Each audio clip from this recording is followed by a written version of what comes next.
Et bonjour, j'espère que vous allez bien. Je suis très heureuse de vous retrouver pour un nouvel épisode hors série de La Voix d'une amoureuse. Et vous le savez, dans ces épisodes hors série, je ne suis jamais seule, puisque du coup, je propose d'aller à la rencontre d'autres personnes qui font des choses géniales autour du couple, autour aussi de toi, qui est amoureuse et qui écoute ce podcast. Et aujourd'hui, je suis très, très contente d'accueillir Jamila. Coucou Jamila.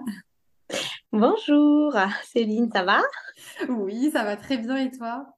Ça va, je te remercie pour ton invitation et je suis très contente d'être ici. On va parler de quoi avec toi concrètement? Est-ce que tu peux te présenter, dire un petit peu ce que tu fais et puis je pense que du coup le thème va découler tout seul. Pas de problème. Alors, du coup, je m'appelle Jamila et je suis aujourd'hui coach, thérapeute. J'accompagne des femmes, spécialement des femmes, Mhm. à retrouver leur pouvoir d'être, leur pouvoir de choisir, à retrouver une énergie, à retrouver un mieux-être et surtout à se libérer de tout ce qui est toxique, tout ce qui est abus, tout ce qui est pas bon en fait pour la personne. Ça, c'est mon accompagnement en général. Mhm. Ensuite, j'accompagne donc à travers des outils de coaching. Donc, ce sont des outils concrets que je donne. Et ensuite, bien sûr, mes accompagnements s'adaptent à chaque personne, à chaque rythme. Ça, je peux le personnaliser par la suite. Avant de faire ça, j'étais préparatrice en pharmacie pendant 10 ans. Et j'ai été confrontée donc à pas mal de situations de détresse, de souffrance, de maladies qui étaient dues ou en lien avec des traumas, avec des émotions refoulées, avec des situations toxiques justement. Donc, et de par aussi mon histoire personnelle, j'ai vécu aussi des moments très difficiles dans ma vie, dans des relations très, très, très toxiques. J'ai pu par la suite faire un travail sur moi, me faire accompagner et m'en sortir. Et j'ai compris ce qu'il fallait changer pour on va dire, aller mieux et pouvoir aujourd'hui apporter ça aux autres. Waouh, génial. Merci, merci de ta contribution à ça en tout cas. Et du coup, ça me donne quand même envie d'aller clarifier ce terme de toxique qu'on entend assez souvent maintenant quand on parle de relations toxiques. Qu'est-ce que tu pourrais dire sur ça pour toi? Qu'est-ce que c'est exactement? Qu'est-ce que tu mets derrière ce mot?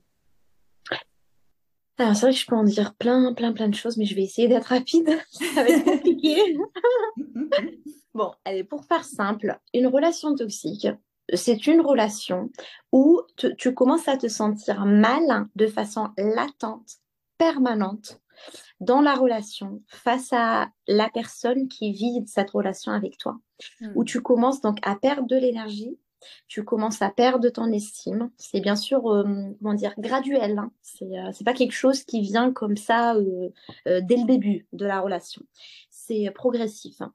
Tu perds ta confiance, hein. Tu te retrouves à faire des choses que tu n'acceptais pas ou que tu pensais jamais faire. C'est une relation qui finalement ne va pas t'apporter, mais plutôt le contraire, hein, qui va prendre beaucoup, beaucoup, beaucoup de toi. Tu vas beaucoup donner, tu vas très peu recevoir. En fait, c'est une relation à sens unique en quelque sorte, hein, voilà, où tu n'es pas toi-même. Si tu es toi-même, en fait, tu as l'impression que si tu te montres tel que tu es, tu ne vas pas être aimé, tu ne vas pas être accepté. Et du coup, tu vas t'adapter, te suradapter, faire passer donc les besoins de l'autre avant les tiens en pensant que c'est de l'amour, en pensant que Hmm. c'est normal en fait de se sacrifier, de faire passer l'autre en fait avant soi, quoi. Et du coup, c'est pour ça que les gens ne se rendent pas compte rapidement parce qu'il y a beaucoup de croyances qui les maintiennent dans ces relations toxiques. Tu penses à quelles croyances, par exemple, qui les maintiennent dans ça? Alors, bien sûr, il y en a beaucoup, ça dépend donc des situations, mais une qui revient assez souvent, d'après les personnes que j'ai accompagnées, c'est la croyance. Ça peut sembler très grotesque, trop grotesque, très bizarre hein, de se dire ça, mais bien sûr, c'est dans l'inconscient, hein. C'est pas de façon consciente qu'on va se dire ça, mais c'est la croyance de il faut se dévaloriser pour être aimé. On va pas se le dire comme ça, on va se le dire autrement. On va se dire, comment dire, que c'est normal et c'est même obligatoire dans l'amour, ce qu'on appelle de nos jours, c'est très à la mode, l'amour inconditionnel, Mm. de valoriser l'autre, de montrer à l'autre que je l'aime, quoi, je fais tout, quoi, nos limites, avant, comment dire, en n'écoutant pas ses limites, hein, en n'écoutant pas ses besoins, de faire passer l'autre avant soi et de trop l'idéaliser. Ça, c'est une croyance. Parce que la personne, elle croit que c'est ça l'amour, en fait. C'est des sacrifices.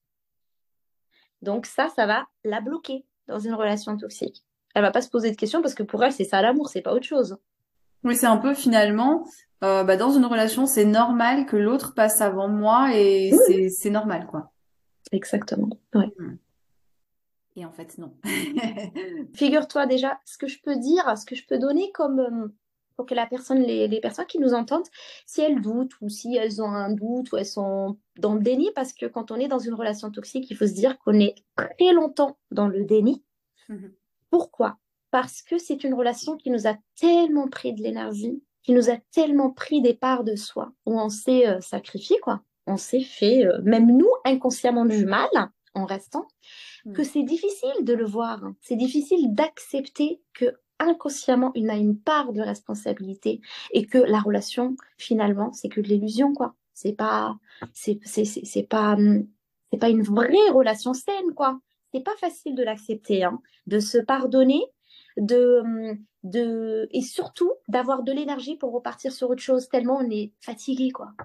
Et Ouais. surtout, voilà, quoi, la personne elle est toujours dans l'attente d'avoir mieux, de retrouver la beauté du début de la relation, de voilà quoi, que les choses aillent mieux si elle change son comportement. Donc c'est pour ça que la personne reste hyper longtemps. Et en fait, il y a l'espoir de se dire si moi je change ou si moi en tout cas je Mm. fais attention à lui ou à elle, ça va aller mieux après et la relation C'est va ça. continuer quoi. Un peu cet espoir. Exactement. Hmm. Il y a cet espoir, mais surtout cet espoir crée énormément de culpabilité. Oui, j'appuie sur les émotions qu'on peut sentir en fait. Ouais. C'est une relation où on se sent constamment, voire pas tous les jours, mais assez souvent, en culpabilité, dévalorisé, que ce soit par l'autre ou par soi-même, hein, parce qu'on s'autocritique et on se juge. Hein, parce qu'il faut toujours faire plus, hein, c'est jamais assez. Hein. Et finalement, il y a beaucoup de doutes et beaucoup de questions sans réponse. Ouais. Ouais, c'est intéressant ce que tu dis justement par rapport à cette culpabilité et un peu à ce côté, ouais, c'est jamais assez. Ah bah tiens, là, tu m'as pas prévu que t'avais fait ça, c'est ta faute. Enfin, ouais, c'est Mhm. dur aussi finalement. Oui, oui. Après, je veux préciser aussi qu'une relation toxique, ça ne veut pas forcément dire une relation de manipulation perverse narcissique. Ouais. Certes, les relations perverses narcissiques, elles sont toutes toxiques. Hein. Donc là, il n'y a pas de doute. Par contre, ce qui est subtil, ce qui est encore plus vicieux, c'est qu'il y a des relations toxiques de codépendance, que j'appelle moi la codépendance, où les deux sont toxiques l'un envers l'autre, parce que les deux Hmm. sont dépendants de l'autre. Et ils savent tous les deux qu'ils ne sont pas heureux, mais ils vont rester. Ils vont rester par peur, par dépendance, par obligation, s'il y a des enfants, enfin, par des croyances, Mhm. mais ils savent au fond d'eux que c'est pas normal. Ça, c'est autre chose, tu vois. Mais c'est toxique quand même. Ouais, mais c'est plus du coup de la manipulation, du coup. En fait, c'est plus de la dépendance. Parce que quand Ok. les deux sont toxiques, c'est pas la manipulation, c'est une manipulée et un manipulateur. Par contre, quand c'est codépendance, les deux ont un problème d'attachement sécure. Ils ont besoin de rester dans une relation, même si elle est toxique, parce ils ont peur de se retrouver seuls. Donc, Hmm. limite, je me contente de ça que de... Parce qu'ils ont la croyance que s'ils restent seuls, en fait, ils seront jamais heureux et qu'ils vont se faire du mal.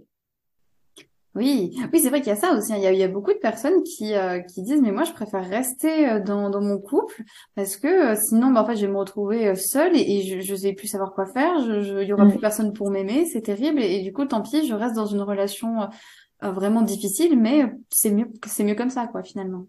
Oui, parce qu'ils vont croire que finalement, ailleurs, c'est pas forcément mieux. Et c'est pour ça que j'ai dit tout est croyance finalement. Ils vont croire que, ouais, toutes les relations, il n'y a pas de relation parfaite, que ailleurs, qui me dit que je vais trouver mieux? Et surtout, est-ce que je vais pouvoir avoir l'énergie pour recommencer de zéro? pour reconstruire finalement une vie toute seule, avec plus de responsabilités. Parce qu'il faut se rappeler que ces relations toxiques sont énergivores, mais c'est vraiment physique, hein. Les personnes n'ont plus l'énergie de faire quoi que ce soit petit à petit. C'est pour ça que ça finit souvent en dépression. Ouais, j'allais te demander justement quand tu reçois des personnes là pendant tes coachings ou même avant quand tu étais préparatrice en pharmacie, est-ce qu'il y avait vraiment des petits trucs qui t'indiquaient que là il y avait quelque chose, est-ce que physiquement voilà que ce soit de l'épuisement ou autre, est-ce qu'il y avait des petits indicateurs comme ça où tu sentais que qu'il y avait quelque chose à aller creuser derrière? Si la personne, il y a plusieurs cas. Alors, si par exemple tu es une personne qui a besoin de sauver, qui a besoin de sauver les gens. Par exemple, on trouve ce syndrome beaucoup chez les personnes qui travaillent dans des relations de l'aide à la personne. Parce Hmm. que on a besoin de se sentir utile, de contribuer, on a une valeur qui est aider les autres, qui est même parfois faire passer les autres avant soi dans certaines cultures, religions, etc. Ce qui fait que la personne, pour elle, c'est normal. Donc, Hmm. ça commence par là, hein, c'est hyper subtil. Donc, en fait, si la personne, donc, comment dire, elle se reconnaît dans ce rôle dans son couple, où elle reconnaît l'autre comme victime, par exemple. Ah, le pauvre, il réagit comme ça parce qu'il a eu des traumatismes, donc il me frappe parce qu'il a été frappé, ou peu importe. Mais en gros, elle va toujours positionner l'autre en victime et elle en sauveur. C'est pas grave si je Hmm. souffre moi, parce que moi je suis plus forte que lui, lui c'est une victime, il est plus faible. Donc je peux tout permettre. Donc ça, c'est une preuve que c'est une relation toxique. Parce que voilà, sauveur, victime, si on se reconnaît dans ces rôles. Ensuite, il y a aussi un autre signe, c'est euh, quand tu essayes de communiquer avec la personne dans cette relation toxique, Hmm. non seulement tu n'as pas de réponse claire, c'est plus de flou, plus d'indécision. Et puis, c'est-à-dire que finalement, toi, tu vas parler et tu penses mettre de l'énergie dans l'explication, l'expression de tes besoins, et que tu penses que l'autre, il a pas conscience, qu'il est dans le déni, et tu crois que en lui disant les choses, il y a quelque chose qui va changer. Et finalement, tu vas te retrouver encore plus frustré parce qu'il n'y a pas de communication. Enfin, la communication ne sert à rien dans les relations toxiques. Et finalement, tu es toujours là à penser, en fait, tu vis dans ta tête. Qu'est-ce que je peux faire pour... Et tu vas essayer de tout mettre en place, des stratégies pour éviter de vivre des conflits, pour avoir, enfin, soi-disant, une sérénité, la paix, même Hmm. si le prix à payer est de c'est pas grave, mes besoins, j'en sais rien, j'efface tout, quoi. Le tout, c'est que j'ai des bons moments avec cette personne. Mais la seule façon d'avoir les bons moments, c'est pas lui qui lui doit faire des efforts, c'est moi. Donc ça, c'est de la toxicité aussi.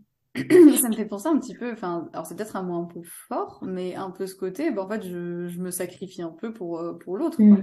Mhm. Ah oui, hein, en fait, on peut tous être plus ou moins toxiques, plus ou moins manipulateurs, plus ou moins victimes, plus ou moins... En fait, le degré, c'est quand les choses se répètent, c'est quand la chose devient permanente, c'est quand il y a un Hmm. sentiment de gêne, et quand c'est extrême, et quand je suis vidée de mon énergie, et que finalement, tout ce que je fais comme effort, c'est pire. Ça va pas non seulement bien, mais les choses avec le temps s'empirent. Ouais. Et enfin, c'est de l'illusion, quoi. Et que surtout, j'ai conscience, mais je sais pas partir. Là, c'est de la toxicité. La chose la plus difficile dans une relation de manipulation ou de toxicité, c'est d'accepter d'avoir été manipulé et abusé. C'est pas facile à avaler, hein. Ouais. Enfin, on peut se trouver toutes les excuses du monde, toutes les rationalisations pour dire que, finalement, le pire, c'est que souvent, moi, ce que je voyais en pharmacie, le peu de fois où je pouvais parler avec les personnes, parce que je voyais qu'elles prenaient des traitements enfin, je veux dire, il n'y avait pas d'amélioration, et la personne, petit à petit, en pharmacie, on est un peu psychologue aussi, hein, ils commencent à nous raconter un petit peu leur vie, hein, pas tous, mais ça arrive, Hmm. et que la personne, finalement, elle commence à, inconsciemment, donc elle commence à dire je suis comme ça depuis que je suis mariée ou que je suis... Enfin, donc il y a des indices qui font que moi, je comprends très bien que c'est en lien avec ces relations, pour pas Ouais. dire la personne toxique. avec la relation qui est toxique. Parce que même une personne qui est manipulée par un pervers narcissique, inconsciemment, inconsciemment bien sûr, elle, en fait, elle maintient la relation. Donc elle reste. Le plus difficile, c'est ça, c'est de prendre conscience, de se faire aider, accompagner, parce que c'est pas facile de sortir seul, ça existe, mais c'est vraiment très compliqué pour prendre les décisions et partir. C'est ça la partie la plus difficile, c'est celle-là en fait. C'est accepter, se pardonner et faire le premier pas, plus que la reconstruction. Ça, c'est la chose la plus difficile. J'ai envie juste d'inverser un tout petit peu le point de vue. On s'est beaucoup intéressé donc aux personnes victimes de ces relations toxiques. Et Mhm. peut-être qu'il y en a parmi vous, c'est peut-être votre cas, ou peut-être que vous vous posez des questions. Moi, pour être honnête, en fait, ça m'est déjà arrivé de me poser la question inverse. Parce que je sais que Mhm. en couple, j'ai un caractère un peu fort. Alors, j'ai travaillé dessus. Mais je me suis posé la question, mais tiens, est-ce que moi, je suis manipulatrice, alors pas toxique, mais j'avais un peu ce côté, bah tiens, voilà, est-ce que moi je manipule ou quoi? Et du coup, je me demandais, parce que peut-être qu'il y en a parmi nous qui écoutent cet épisode et qui sont du côté manipulateur ou du côté toxique. Est-ce qu'il y a des choses qui peuvent alerter ces personnes ou est-ce que là aussi c'est inconscient ce genre de comportement? Alors, c'est une très très bonne question parce que souvent, comme tu viens de dire, on aborde plus le sujet de l'autre côté en fait. C'est vrai, hein? Enfin, on parle plus de victimes que de manipulateurs. Mais pourquoi? Je vais juste expliquer pourquoi. Parce que malheureusement, dans les cabinets de consultation, chez les psychologues, chez les coachs, c'est pas le manipulateur qui vient, qui prend conscience et qui vient consulter pour changer. Parce Mm. que souvent, malheureusement, la manipulation et les personnes toxique à l'extrême, parce que comme je viens de dire, il n'y a pas de perfection. On peut tous avoir certains comportements toxiques. Mais le comportement toxique et la personne toxique, c'est deux choses différentes. Ouais. Ça veut dire que la personne, elle a toujours fonctionné comme ça, la personne toxique, depuis son fonctionnement cérébral. C'est les stratégies, en fait, de son ego qui ont été mises en place pour vivre dans cette vie, pour survivre. Dans sa tête, c'est égal rapport de force. Soit je suis manipulée, soit je suis manipulateur. Donc, je préfère être le loup que la chèvre, en fait. C'est Ouais. comme ça hein, pour eux. Hein. C'est vraiment un truc à l'extrême. Hein. Il n'y a pas de juste milieu, il n'y a pas d'égal égal, il n'y a pas d'équilibre. Donc souvent, c'est ça le problème. Et du coup, je me remets même pas en question parce que je ne veux pas être manipulée, donc je manipule. Je parle vraiment de la manipulation. Mhm. Ensuite, donc le problème, c'est ça. C'est que souvent, les gens, pourquoi ils changent, Céline? Parce qu'ils souffrent. Ouais. Mais malheureusement, qui c'est qui souffre le plus? C'est la personne victime. C'est-à-dire, c'est celle qui est là et qui veut, qu'on- euh, qui, euh, qui est la moins toxique. C'est elle, en fait, parce que c'est elle qui va souffrir. C'est quand on a conscience des choses, qu'on se reconnecte à nos émotions et qu'on a, voilà, quoi, on se coupe pas de notre âme, de notre discernement, de nos valeurs. Et finalement, c'est là où on prend conscience que ça va pas, quoi. Mhm. Parce que, comme j'ai dit encore une fois, le manipulateur toxique, il se pose même pas la question. Il s'interdit de se remettre en question. Si on se remet pas en question, on n'arrive à rien. Hein. Enfin, Mhm. je veux dire, voilà, c'est aussi simple. Il s'est coupé en fait de ses émotions. Mais ça ne veut pas dire que tous les manipulateurs sont conscients.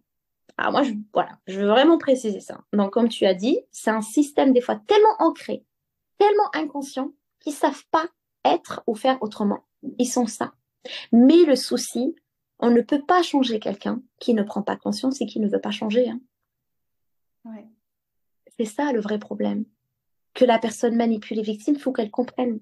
Si c'est une petite manipulation de temps en temps, encore une fois, ça veut dire que voilà, quoi, il y a un défaut de caractère, peut-être qu'on peut, voilà. Mais par contre, si c'est un fonctionnement, si la personne constamment elle a besoin de rabaisser, constamment elle a besoin d'un rapport de force, constamment elle a besoin d'imposer, constamment elle ne prend pas en considération tes avis, tes besoins, constamment. C'est pas, voilà, à chaque conflit, quoi. Je veux dire, c'est pas une Mhm. fois, et qu'elle se remet pas en question, qu'elle revient pas et qu'elle change pas. Elle change rien. Donc là, voilà quoi, il y a rien à faire malheureusement. La seule chose à faire, c'est de partir. Enfin, je veux dire de faire un travail sur soi quoi. Mhm. Ouais. C'est hyper important là, ce que tu viens de dire. Vraiment que on peut pas changer l'autre et que on aura beau faire mais n'importe quoi, aller dans son sens, être aux petits soins, se placer dans un côté sauveur, etc. Mais on peut vraiment pas changer l'autre, quoi. Finalement, la seule personne qu'on peut changer, c'est soi, et c'est déjà hyper dur. Mais C'est on peut vrai. pas changer les autres, et c'est terrible. Je pense que d'admettre ça, c'est dur, vraiment. Tu te rends compte à quel point c'est dur de dire déjà qu'on peut pas changer l'autre? Imagine à quel point c'est dur de dire, moi, je suis mon premier ennemi en fait. Mon pire ennemi, c'est moi dans la relation toxique, avant l'autre. Parce que c'est malheureux, hein. Enfin, c'est pas pour culper. Attention, quand je dis ça, moi, les gens qui viennent me voir, souvent, moi, je suis très directe en fait. Je ne suis pas là pour, je suis là pour aider la personne, évidemment, lui faire du bien, etc. Mais je suis là aussi pour dire les choses en fait qu'elle a pas envie d'entendre en fait, qu'elle veut Et oui. fuir. Et Mais oui. de lui dire, dans la vie, c'est jamais victime à 100%. Ça n'existe pas. À part, attention, je ne parle pas de cas extrêmes, de cas de viol, de cas, non, non, non, d'inceste. Non, non, on n'est pas en train de parler de ça. On est en train de parler dans une relation que j'ai choisie au départ. Donc Ouais. moi, j'ai choisi telle personne, j'ai choisi telle relation, j'ai des pensées, des croyances, et je reste. Je sais qu'il y a des choses qui vont pas, mais je reste. Là, ma part de responsabilité rentre en jeu. C'est pas au début quand tout est rose, c'est après. Il y a des gens Oui. qui restent. Et pourquoi ils restent? Parce que malheureusement, c'est pas pour les culpabiliser, c'est que voilà, on a tous c'est parce qu'ils pensent ne pas être capables, comme je t'ai dit encore une fois, ils pensent que la relation peut changer. Mais ok, tout ça, on peut travailler dessus.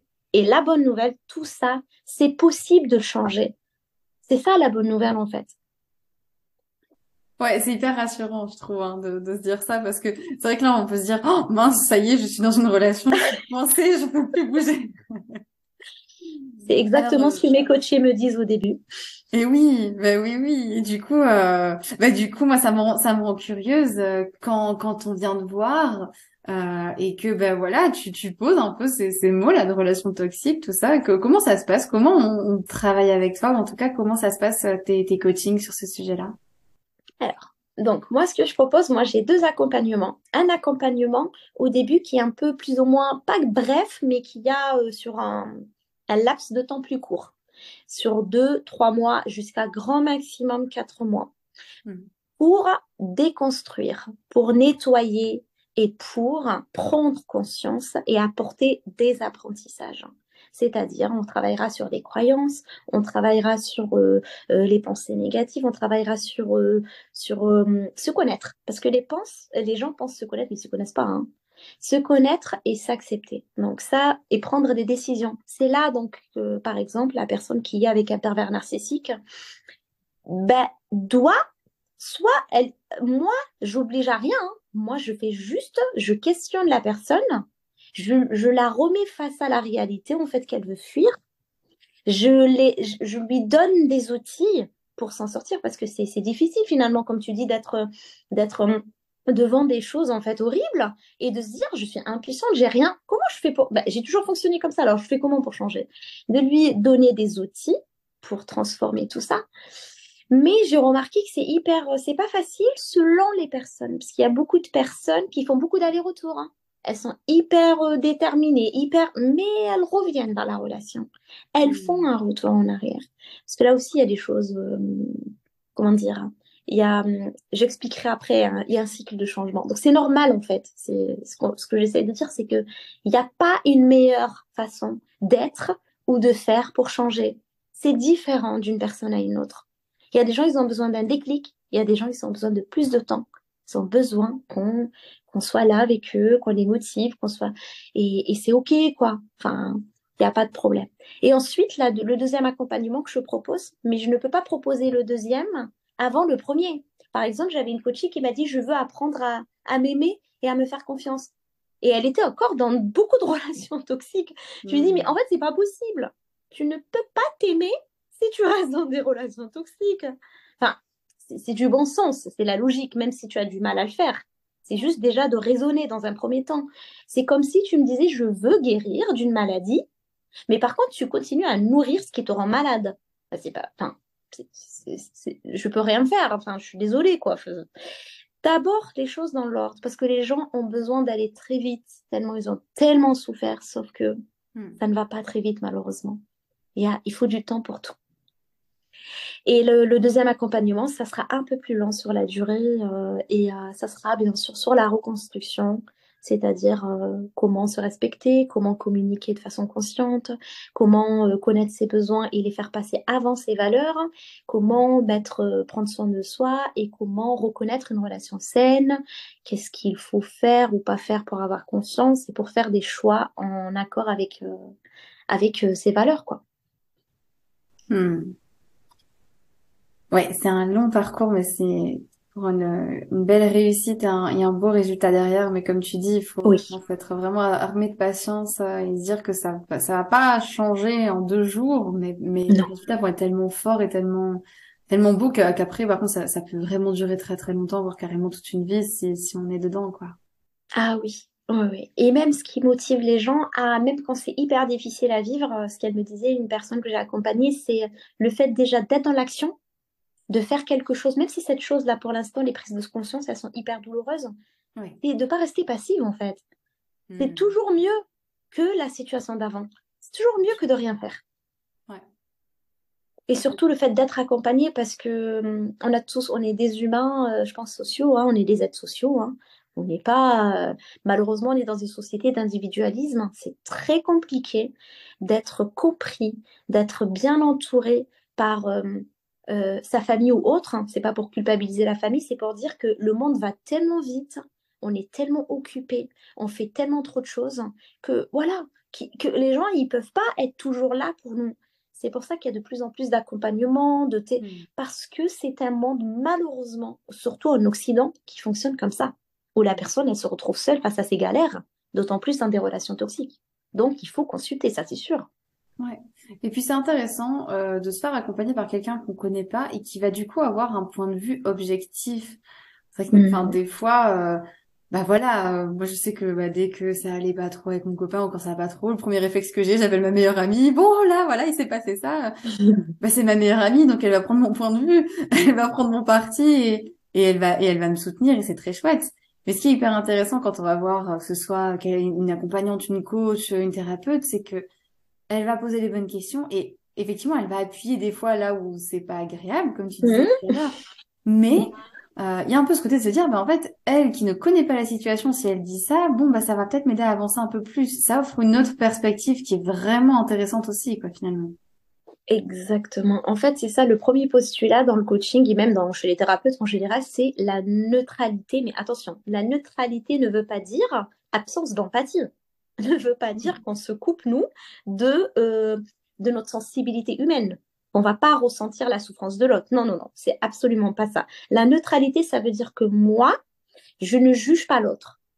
Même si l'autre il vient, il me dit je suis un manipulateur, j'ai manipulé 1000 personnes, j'ai tué, je sais pas, j'ai eu affaire une fois à quelqu'un qui m'a dit je suis un voleur, j'ai volé je ne sais pas combien de personnes, mais je ne vais pas le juger. Au contraire, pour moi, le fait déjà de venir me voir, c'est déjà une force, c'est déjà un début de changement.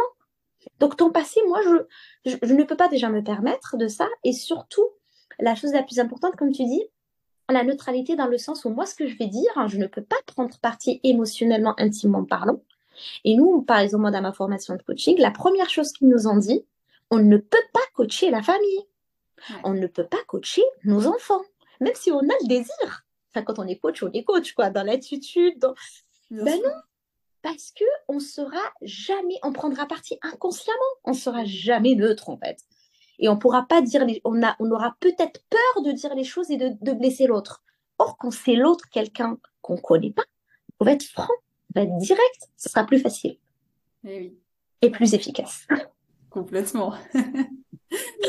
Alors avant d'évoquer et de revenir un peu sur le changement et sur tout ce qui peut se passer quand on veut changer, j'ai quand même juste une petite question là qui me vient. Je pense il y a peut-être des personnes qui nous écoutent qui sont peut-être pas forcément prêtes à aller voir quelqu'un comme toi, qui ont peut-être Mhm. encore des résistances ou qui hésitent un peu.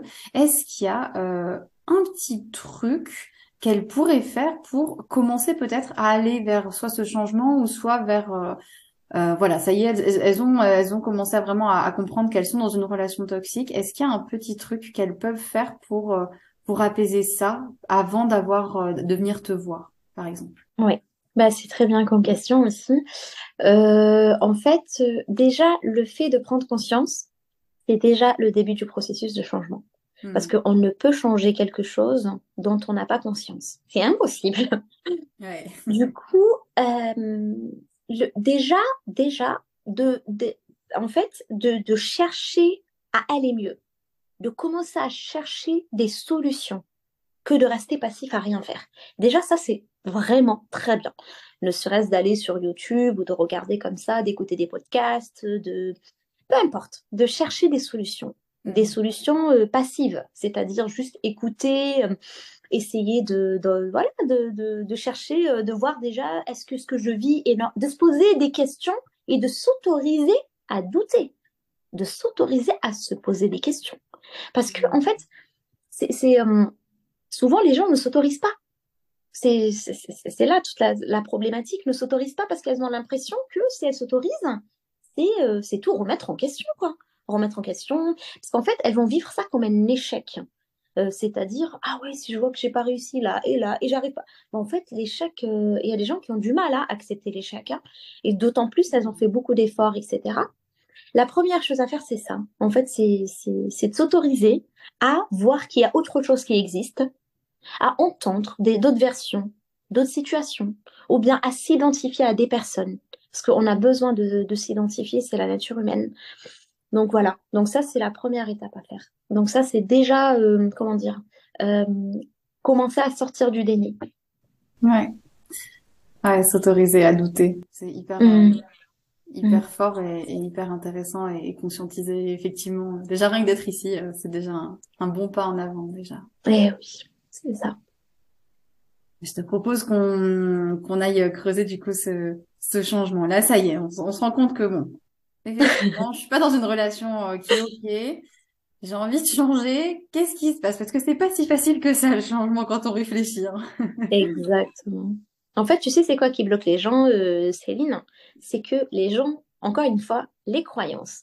Les gens ont l'impression que une fois qu'on a conscience, parce que cette première étape, elle est obligatoire, on est d'accord. Ouais. Une fois qu'ils ont conscience, j'ai conscience.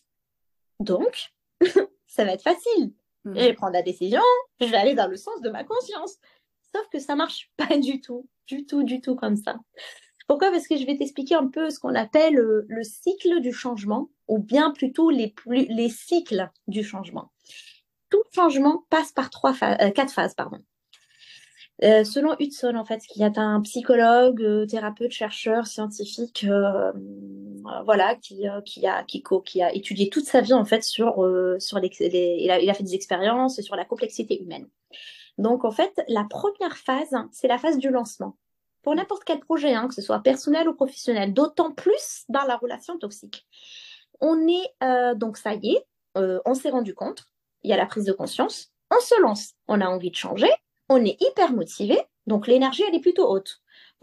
Ça y est, on va commencer à essayer de trouver des solutions. Voilà, à mettre, soit consulter, soit parler à un ami, enfin, en tout cas, sortir de son isolement.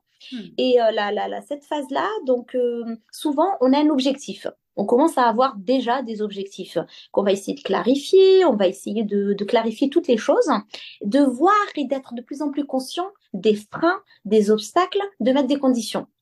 De commencer, voilà, à vouloir vraiment, réellement changer les choses et bouger. Et il y a pas mal de gens qui font des actions.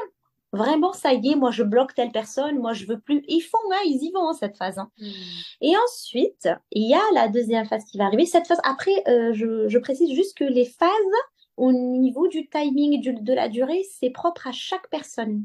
Il y a des personnes qui restent plusieurs semaines dans une phase, il y a d'autres qui restent quelques jours à peine, hein. En fait, ça dépend du fonctionnement de chaque personne. Il y a des personnes qui restent des années dans une phase, hein. C'est pas pour déprimer les gens, mais c'est une réalité. Ouais, c'est La important de deuxième le phase, dire. c'est le déclin, le marasme. Et voilà, comme son nom l'indique, malheureusement, l'énergie, elle commence à baisser. La motivation commence donc à, voilà, à diminuer, voire disparaître. On commence à perdre du sens, à remettre en question la décision qu'on a prise dans la première phase. euh, à, à remettre en question, à douter en fait de tout et de nous-mêmes, quoi. Qu'est-ce que je fais? Peut-être à rationaliser, etc. Comment ça se fait que je me sens pas bien? À se remettre en question. Et on n'est pas bien. Elle est hyper difficile à vivre, cette phase. Le problème dans cette phase, si vraiment la personne n'a pas assez de recul, elle n'est pas bien accompagnée, il n'y a pas assez de maturation, et c'est qu'elle peut être tentée à retourner, les allers-retours que je te disais tout à l'heure, à retourner dans Mm. la facilité, la zone du confort, dans ce que je sais être et faire, même si c'est malheureux, parce que ça me demande moins d'efforts finalement, moins d'énergie, et à retourner dans voilà, dans tout ce qui est facile, quoi, dans là où chercher des anesthésiants, des plaisirs, tomber dans des addictions, essayer de chercher un truc rapide, chercher la facilité, la rapidité. Mais les autres personnes qui, on va dire, vont patienter, mais surtout vont être accompagnées ou vont avoir des outils, des choses qui les maintiennent, vont petit à petit faire un bilan et voir les choses réellement. Ok, d'accord, peut-être que ce que j'ai fait là, ça n'a pas marché parce que j'ai pas bien fait. À dire la vérité, quoi, c'est finalement aussi. Voilà, avoir plus de clarté. Troisième phase, c'est donc la phase, ce qu'on appelle cocooning. Alors, cocooning, cette phase-là, donc, les gens, ils sont au départ dans la délusion, enfin, désillusion. Donc, euh, ils continuent à négocier, quoi, à se Mm. raconter un peu des histoires. Parce que voilà, il y a une peur, il y a énormément de remise en question. Mais la fin de cette phase, si la personne vraiment arrive à dépasser cette phase en continuant quand même malgré la souffrance, on va dire, elle va récupérer petit à petit l'énergie. Il y a des nouveaux objectifs qui vont arriver. Elle va essayer de trouver des solutions aux problèmes. Elle va continuer les efforts. En fait, elle commence ça y est, elle commence à reprendre un petit peu la motivation et l'énergie qu'elle avait dans la première phase, sans forcément être dans le déni. Et la dernière phase, ce qu'on appelle le renouveau ou la renaissance. Alors cette phase-là, c'est la phase où on a un nouveau regard. La perception, donc, elle a changé parce que dans la troisième phase, on s'est tellement remis en question sur les croyances, que finalement, ça y est, on commence à avoir de nouvelles croyances plus positives, à avoir une énergie plus positive, à avoir, des nouveaux objectifs, une direction, on va dire, plus conforme avec nos valeurs parce que ça y est, on commence à se connaître. On commence à connaître nos valeurs. Et du coup, bah, cette période, finalement, la quatrième, elle est vraiment positive, hein. Elle est Mm. positive, on commence à être en accord avec soi et à se sentir bien. Malheureusement, beaucoup de personnes mettent hyper longtemps pour arriver à la quatrième, parce qu'il y a des allers-retours. Donc c'est Oui. ça qui ralentit finalement la réussite d'atteindre un objectif. Ouais. Ça peut décourager. Donc, C'est ça. courage si justement il y a ces allers-retours en ce moment et se dire, bah, en fait, non, ça va. Au bout d'un moment, il y en aura plus. Ça va. Je vais avancer. Je vais sortir de tout ça, du déclin, du cocooning et hop, je vais aller vers le renouveau, quoi. Mais c'est ça, en fait, l'objectif, c'est de dire aujourd'hui, j'ai envie de dire, de dédramatiser, de déculpabiliser et de dire c'est normal de passer par des moments des allers-retours. C'est normal de passer par des doutes, c'est normal de pas aller vite, parce qu'il y a des gens qui pensent que si j'ai pas réussi à atteindre mon objectif au bout de 3 4 mois, si je suis accompagnée, c'est que l'accompagnement est mauvais, ou bien c'est pas fait pour moi, ou bien c'est une cause perdue. Je suis un cassos. Non, en fait, non. C'est que Mm. tu as besoin de plus de temps. Point. C'est comme ça, en fait. C'est juste ça. Et c'est normal, il y a des phases. Il y a des gens qui arrivent plus rapidement que d'autres. C'est comme ça. Il y a des Ferrari, il y a des Twingo, c'est la vie, quoi. Mais oui, mais moi j'adore dire ça quand j'accompagne des femmes. Souvent, quand on commence un accompagnement, je leur dis, bah, il va peut-être pas se passer quelque chose dans la séance, mais dans la semaine ou les 2 semaines avant qu'on se revoie, il y a peut-être des trucs qui vont bouger parce que il y a Exactement. un temps d'intégration qui là va faire des choses. Donc surtout surveiller ça. Et ça arrive en ce moment que ouais, la séance se passe et puis bah quand on se revoit, ah ouais, il s'est passé ça, j'ai une prise de conscience incroyable. Enfin, un truc, mais des fois, juste se laisser porter et intégrer après, ça bouge, quoi. Oui, mais malheureusement, la nature humaine, enfin, surtout quand on est en souffrance, hein. Évidemment, quand tout va bien, Oui, on n'est pas bien pressé, sûr. hein. Mais la personne, elle est tellement mal. Parce que quand elle prend conscience, tout ce qu'elle a refoulé comme émotion, Ouais. la souffrance et la douleur, elle va sortir, mais à l'extrême. De façon, il y a une fille qui la dernière fois elle me dit, mais Jamila, quand est-ce que je vais me sentir? Elle recherche le plaisir à tout prix. Mais j'en ai marre en fait. Depuis que j'ai pris conscience que je souffre, j'ai dit parce que c'est la souffrance de 30 ans. C'est Eh normal, oui. il faut que ça sorte. Même si le problème, c'est que la société aujourd'hui, surtout encore une fois, pas pour critiquer, mais plus dans l'Occident que dans l'Orient, par exemple, où on a l'habitude à galérer dans la vie. On a l'habitude à ne pas arriver à quelque chose rapidement. La vie, ici, il y a beaucoup de confort. Ce qui fait que les gens, ils veulent un résultat rapide. Eh Mais quand oui. ça vient pas, ça y est, c'est désespoir. On arrête de vivre. Et ouais. Et je trouve que juste de savoir ça, de connaître un peu ces étapes et de se dire, mais en fait, voilà ce qui se passe, ça peut être aussi assez rassurant.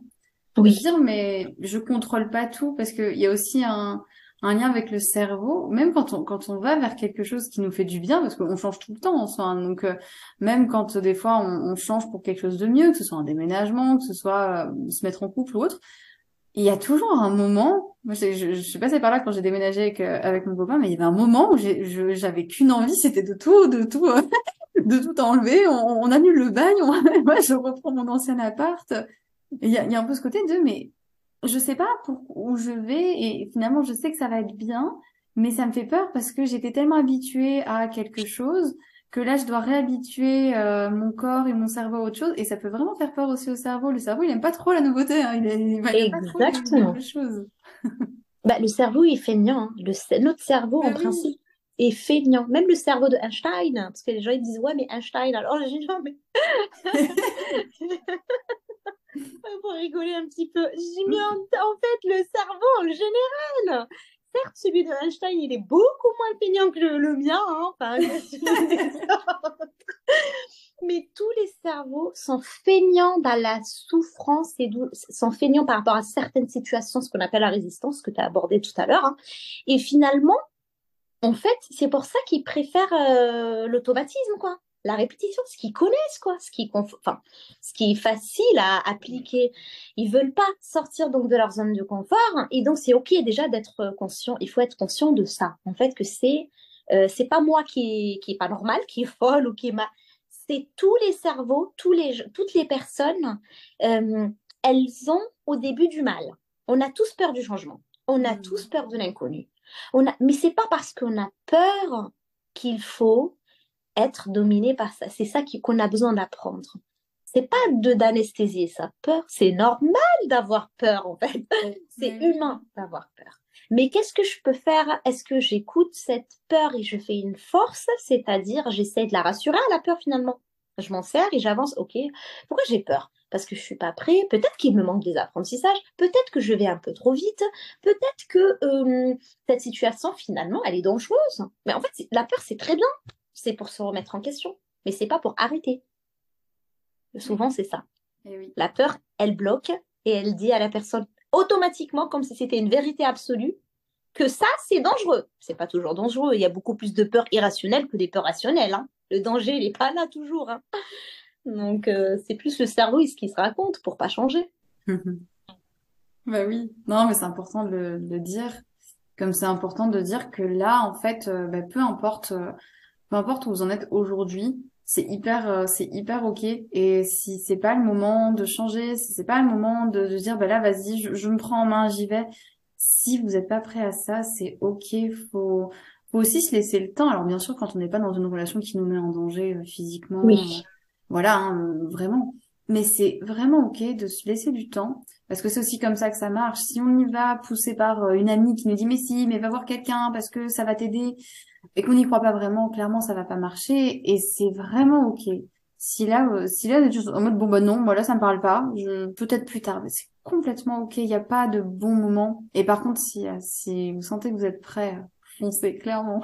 Exactement. C'est merci beaucoup. Moi, je vais intervenir sur la dernière phrase. Je suis désolée, c'est plus mon Vas-y. énergie en fait. Alors moi, je suis d'accord avec toi.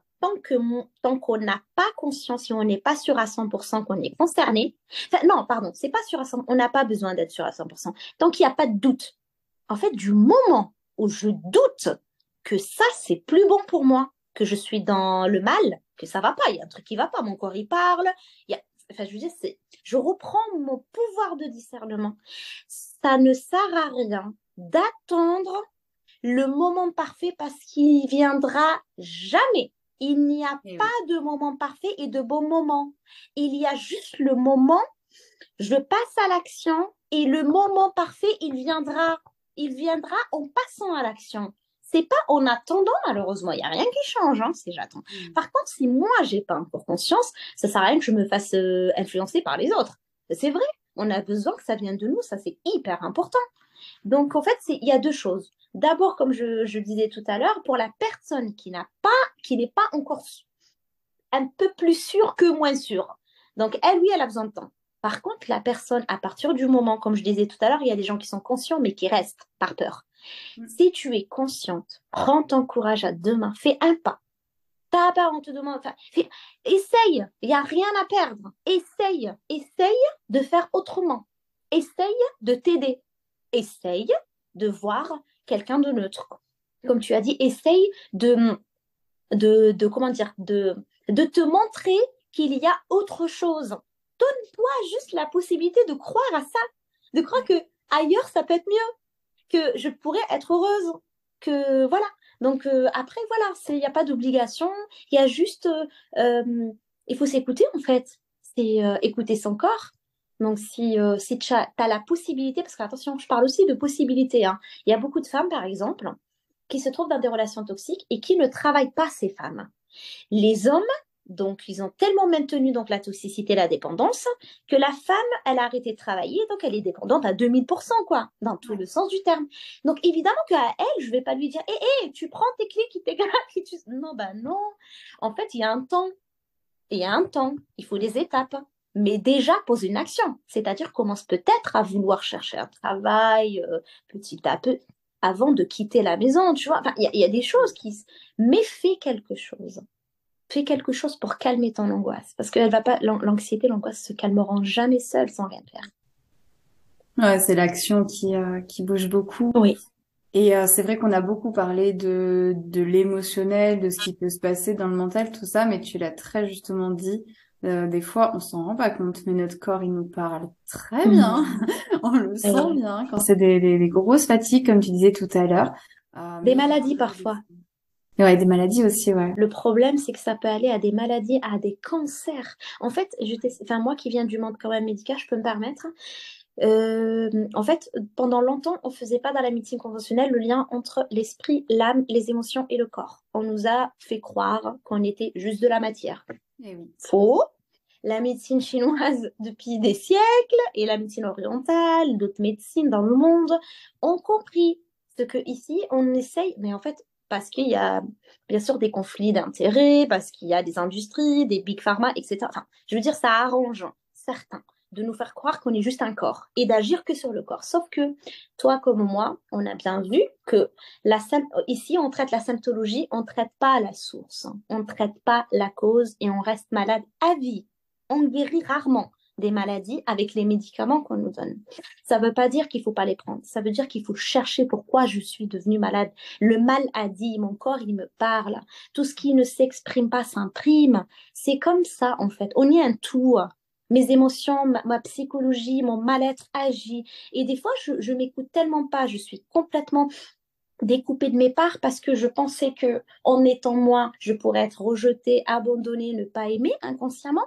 Je me suis coupée finalement Eh de oui. ces parties en moi. Et du coup, j'écoute même plus mon corps. Je vais l'écouter quand? Quand j'aurai une maladie. Et encore, il y a des gens, ils ont des maladies, mais ils continuent sur la même direction parce qu'ils n'ont pas compris le message du corps. Parce que le corps, il nous parle, mais il faut l'écouter, mais il faut apprendre à décortiquer ces messages. Et ça, on ne nous l'apprend pas à l'école. On ne l'apprend pas. On l'apprend pas. Donc, Ouais. d'où la nécessité d'aller chercher par soi-même l'information ailleurs et d'être accompagné parfois par tout ce qui est holistique, quoi, tout ce qui prend l'être humain dans sa globalité. Ouais. Oui, complètement, c'est ça. C'est vraiment prendre ce côté. Oui, c'est hyper important d'aller vers le médical si vous avez un problème, voilà, de soigner les médicaments, tout ce qui est examen. Et c'est hyper intéressant aussi d'aller creuser qu'est-ce qui se passe dans ma tête et dans mon corps. Moi, je sais que, bah, exemple très concret, hein, enfin, quand ça allait pas trop avec mon copain qui avait pas mal de soucis, bon, bah, il a fait un zona. Et c'était très lié, Exactement. hein. Et malheureusement, il a fallu attendre ce zona, donc ça a été une atteinte où il s'est retrouvé vraiment épuisé avec de la fièvre. Enfin, ça a été vraiment lourd. Et il a fallu attendre ça pour qu'il dise, OK, là, je change. Et il s'est fait accompagner, que ce soit médicalement pour se faire soigner, mais également avec une psychologue. Et ça a beaucoup aidé, hein, clairement. Ben, il a compris, bah, heureusement, mais malheureusement, tout le monde ne voit pas, enfin, les gens mettent beaucoup de temps à souffrir. Et en fait, moi, ce que j'essaie aujourd'hui de sensibiliser aujourd'hui, c'est vraiment, ça me tient vraiment à cœur. Parce que, pourquoi j'en parle? Parce que moi-même, je suis diabétique et mon corps, en fait, s'était autodétruit parce que pendant des années, en fait, mon corps, il se rejetait parce que j'avais cette blessure de rejet. Enfin, moi, c'est de par ma mère, hein, qui est justement perverse narcissique. Donc, moi, je sais très bien de quoi ça parle. Ou moi, je m'autorisais pas à, pour moi, fallait tout faire, hein, pour pas être rejeté par ma mère ou bien pour pas la rejeter. Parce que c'est mauvais, c'est pas bien, c'est une mère, etc. Enfin, je veux dire, la société nous aide pas trop, hein, quand ils pensent que c'est une rébellion, que j'exagère, que bon, bref. Et ce qui fait que mon corps, il commençait à se rejeter, c'est-à-dire attaquer ses propres cellules. C'est ça, les maladies auto-immunes, en quelque sorte. Oui. Et du coup, petit à petit, dès que j'ai commencé à mettre les choses en place, mais le processus était long, j'ai vu que j'avais de moins besoin de médicaments, je récupérais de plus en plus d'énergie. Je ne peux pas dire que aujourd'hui je suis complètement guérie, mais je peux dire que ça va beaucoup mieux depuis que j'écoute les signaux de mon corps. En fait, je m'en sers, mais pas pour l'anesthésie comme ce que la médecine conventionnelle essaye de me dire. Prends ça pour calmer ça. Mais non, d'abord je pose la question pourquoi j'ai mal. Qu'est-ce qui se passe en fait? Qu'est-ce que j'ai vécu avant? Qu'est-ce qui se passe? Parce que souvent, avant d'avoir, par exemple, une migraine, avant d'avoir un problème dans le corps, ça s'appelle les maladies psychosomatiques, j'ai vécu quelque chose avant. Et avant, moi, je me posais pas de questions. Mais dès que je commençais à me poser la question, dans quelle situation je me suis sentie rejetée? Dans quelle situation, par exemple, si j'ai mal au genou, c'est par exemple, je me sens impuissante. Dans quelle situation je me sens impuissante? Et ne serait-ce le fait de mettre ça en lumière, même pas Mm. d'aller creuser plus loin, le corps il commence à diminuer les symptômes parce qu'il a compris que tu l'écoutes et que tu as compris son message. Et il sait que tu vas travailler sur ça. Bah, super, super beau message. Merci infiniment, Jamila. Merci pour tout ça. Moi, ce que je De retiens rien. de tout ce qu'on s'est dit là pendant presque une heure, c'est que bah voilà, si on est dans ce genre de relation toxique, ce qui est l'invitation, c'est de s'autoriser à douter, à se poser des questions et à patienter, à prendre aussi le temps d'aller creuser, d'aller écouter des podcasts, d'aller lire sur Internet des témoignages aussi, et puis après aller se faire aider par quelqu'un, par toi par exemple. Là, on va y venir. Et puis se dire que finalement, ben, on mérite d'être aimé et qu'on mérite de se donner tout l'amour qu'on devrait recevoir. Donc voilà, beaucoup de patience et de soutien si vous traversez ça. Jamila, où est-ce qu'on peut te retrouver? On va mettre tous les liens là dans la description du podcast. Donc, Mhm. ton Facebook et puis même ton site internet qui est très Mhm. chouette et qui reprend ces étapes du changement, par exemple. Est-ce que tu travailles en ligne? Comment ça se passe du coup? Alors, mes accompagnants, moi je suis sur Marseille pour tout ce qui est présentiel. Ok. Donc, sur Marseille, je préfère voir les gens directement. Ouais. Mais j'ai aussi accompagné des personnes à distance. Je travaille en visio ou par téléphone, voilà. Donc, ou sur WhatsApp, on peut me joindre de différentes façons. Donc voilà, je donnerai les liens. Ensuite, soit sur forfait, soit à la consultation. Mais moi, je propose, dans des situations toxiques comme ça, de partir, de s'engager sur un forfait pour responsabiliser la personne et pour pas qu'elle s'arrête très vite. Bah super. N'hésitez pas si vous avez des questions à les poser en commentaire, à nous envoyer des petits messages et puis ouais aussi à partager aussi peut-être si vous avez traversé ça, où est-ce que vous en êtes aussi parce que ça peut faire du bien aussi de se dire ah ouais tiens elle en est au même point que moi, bon bah ça va, je suis pas toute seule et ça peut faire du bien, donc n'hésitez pas à nous raconter où est-ce que vous en êtes, si vous avez des questions, s'il y a des choses qui sont pas claires.